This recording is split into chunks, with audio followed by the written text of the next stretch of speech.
Well, to me, I have exceptions. Rape, Right. incest, if the mother is going to die.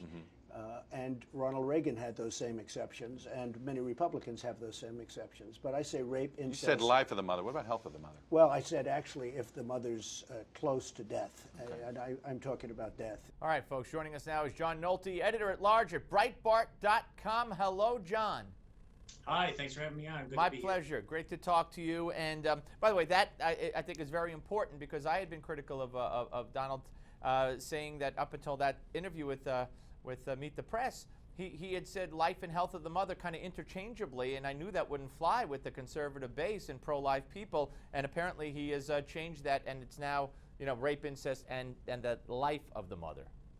Yeah, I mean, health of the mother is a dodge, and it's something that the left usually uses because it can mean mental health, the well-being. Absolutely, They're not. yep. It's just a dodge to allow abortion at will. So I'm glad he cleared it up as well. Yeah, all right. There's so much to get to. Before we get to all of it, what about Trump's immigration talk yesterday with Chuck Todd on Meet the Press, where he basically said, we have to deport people, and no more anchor babies, and which he called birthright. And by the way, let's lose the 14th Amendment. I think that he's going to have to come up with more details. The idea that we're going to deport millions of people is just unpalatable. It's just not going to happen. I think that the base is reconciled to that, and I think that the base is satisfied with legal status, but you're not going to get the right to become a citizen to vote for Democrats. As far as changing the Constitution with the anchor babies, really the way to solve that is not changing the Constitution. It's to enforce the border so that people can't come here legally and have children.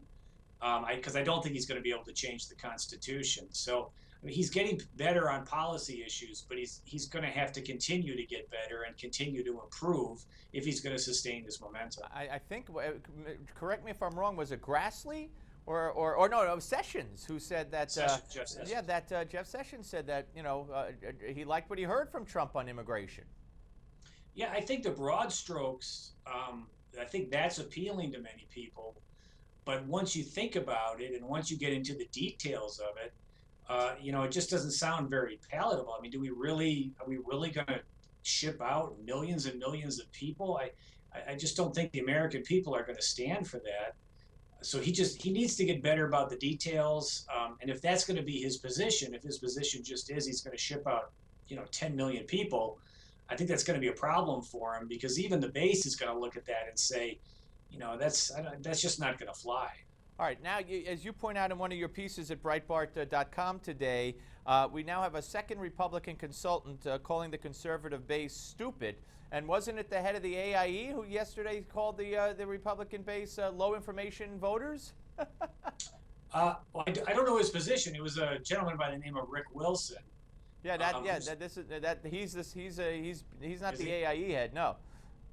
I just don't know what's wrong with these people. I've never ever seen a strategy before where we're going to insult our own voters into victory. These people are so angry and they're such snobs that they put feeling superior above victory, and they've got pie all over their face because they've been wrong about Donald Trump from the beginning, and they're reacting like the bitterest, little, most self-destructive children I have ever come across. All right, what's with you and John Podhoretz? He called Breitbart News a clown site?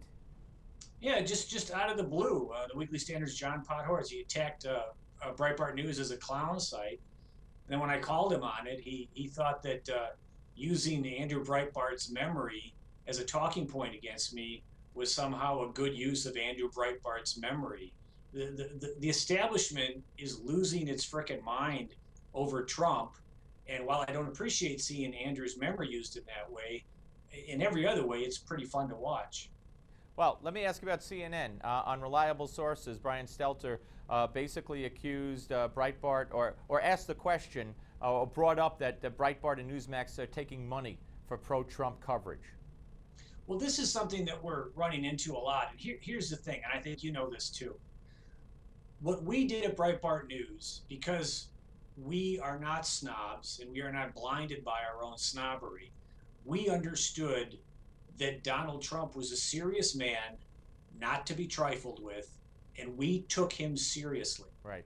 So we didn't dismiss him with snobbery. We didn't try to ridicule him. We didn't try to wish him into the cornfield like the Huffington Post is doing. So your answer to Stelter is he's lying and he knows it. All right, good enough. John, great to talk to you, sir. Thank you very much.